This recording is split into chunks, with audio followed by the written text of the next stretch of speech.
Netflix has reported the first 6 months of fiscal 2026, and the headline looks spectacular. Net income up more than 44%, but there is a gap in the income statement. Operating income, the part that comes from actually running the business, grew just over 14%, a 30-point difference between what operations earned and what landed on the bottom line. In this video, we walk the numbers as filed: revenue by region, the margin bridge, the cash flow statement, and the balance sheet. The goal is to separate what is genuinely improving from what may not repeat next half. First, the basis, because it changes how every figure should be read. This is a 10Q covering the 6 months ended the 30th of June, 2026. Every revenue, profit, and cash flow number here is cumulative for that half year, not a standalone quarter. The balance sheet works differently. It compares to the prior fiscal year end, the 31st of December 2025, so those movements are since the start of the fiscal year. Netflix reports revenue across 4 geographies: the United States and Canada, EMEA, Latin America, and Asia Pacific. Total revenue for the half was $24.81 billion. Start with the top line. Revenue reached $24.81 billion, up 14.7% from $21.62 billion. Cost of revenue rose more slowly, up 12.6% to $11.93 billion, so gross profit climbed 16.8% to $12.88 billion. That is real leverage. Content and delivery costs scale more slowly than subscription revenue, but operating income grew 14.4% to $8.15 billion, essentially the same rate as revenue. The gross margin gain did not survive the trip down the income statement. Diluted earnings per share came in at $2.03, up 47.1%, and that needs explaining. Here is the central issue. Pre-tax income was $10.62 billion, but operating income was only $8.15 billion, a gap of $2.47 billion sitting above the tax line and outside operations. The filing does not itemize it. It could be investment gains, currency remeasurement, or other non-operating income. We cannot know its composition and therefore cannot know whether it repeats. Net income of $8.68 billion exceeds operating income by $535 million, which almost never happens. Tax expense more than doubled to $1.93 billion, an effective rate of about 18% versus roughly 12% last year, an unusually low base that flatters the comparison. Now, the segments, the strongest part of the report. All 4 geographies grew in double digits. The United States and Canada remains the largest at $10.68 billion, 43% of total revenue, up 11.8%. EMEA is second at $8.03 billion, 32.4% of the mix, up 15.7%. Latin America contributed $3.08 billion, 12.4% of revenue, and was the fastest grower at 20%. Asia Pacific was just behind at $3.02 billion, 12.2% of the mix, up 17.7%. No declining segment, and no single market carrying the result. The structural signal is in the ranking. The largest region is the slowest, and the 2 smallest are the fastest. Latin America and Asia Pacific compound at roughly 18 to 20%, while the United States and Canada, at 43% of the base, grows closer to 12%.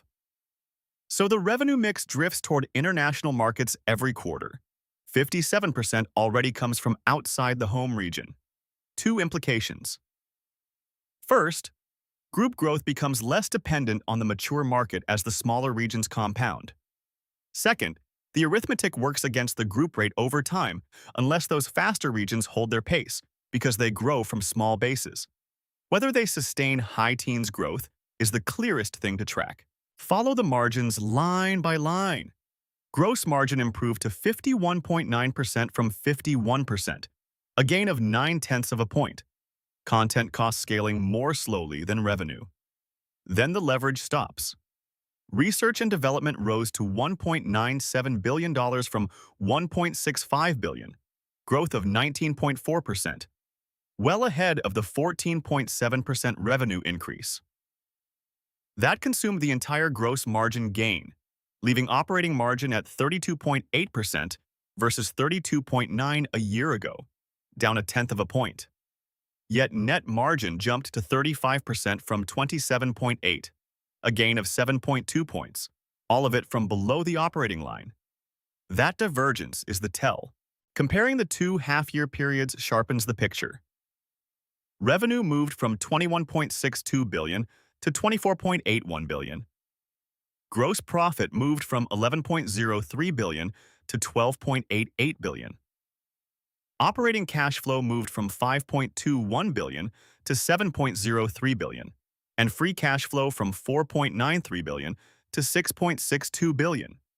Cash generation grew roughly 35%, while revenue grew 15%, a genuine improvement.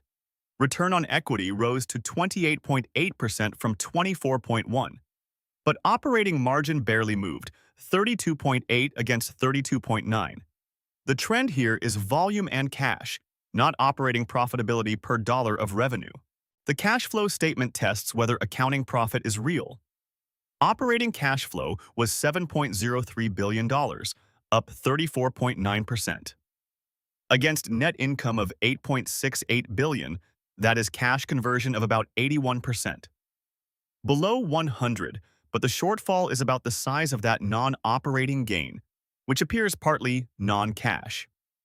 Measured against operating income instead, conversion is roughly 86%.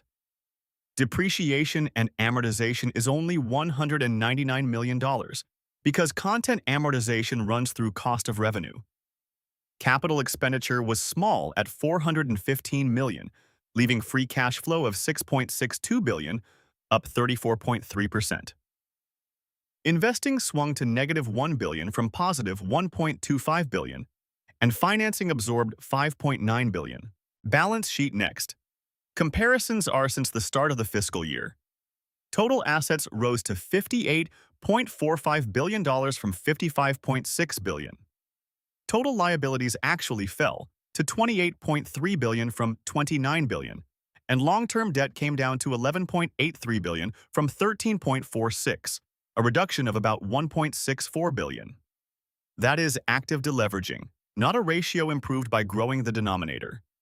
Equity rose to $30.15 billion from $26.62 billion, with retained earnings climbing to $50.97 billion from $42.28. Liabilities to equity sits at 0.94 times. Return on assets at 14.9%. Earning nearly 29% on equity at below 1 times leverage is not a debt-driven result. Capital return explains the rest.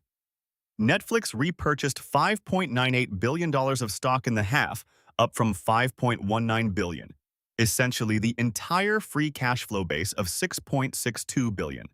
Add $1.64 billion of debt reduction, and that exceeds what the company generated. Diluted share count fell to 4.28 billion from 4.36 billion, down 1.8%, so roughly 1.8 points of that 47% earnings per share growth was bought rather than earned. Cash ended at $9.1 billion, flat since the start of the fiscal year, though down about 26% from the March balance sheet date. The current ratio is 1.14. With current assets of $13.85 billion against current liabilities of $12.13 billion. Liquidity is adequate, but deliberately not conservative. The insider tape adds nothing either way. There were 0 open market purchases and 0 open market sales in the window. All 8 Form 4 filings are dated the 1st of July and carry transaction code A, meaning grant or award, at a stated value of 0. Every filer is a non-executive director, each receiving roughly 842 shares, about 6,700 across the group. Uniform size, identical date, the signature of a scheduled board compensation cycle, not discretionary conviction. No officer transactions appear at all, and grants carry far weaker informational content than open market buying.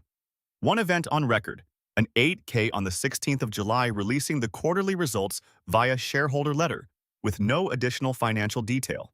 4 things to watch next time.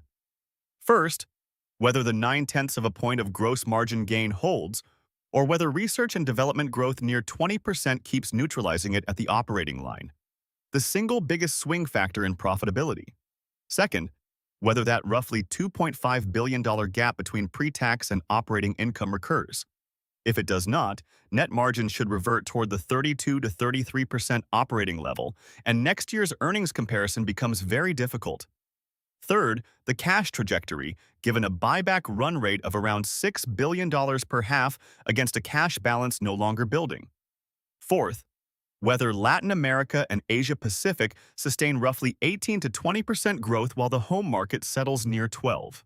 The one-line summary: a business compounding revenue in the mid-teens across every region it reports, generating genuinely improving cash flow, and deleveraging while returning nearly all of that cash to shareholders, but with no operating leverage this half and a headline earnings number resting on an item nobody outside the company can currently identify. Recurring earnings power is better read off operating income, up 14.4%, and roughly in line with revenue than off the 44% net income print. Strong top line, flat underlying profitability, thinning cash. That is the half. This is educational content only, not investment advice, and we have deliberately discussed no prices or valuations. If it was useful, subscribe to my stock analysis.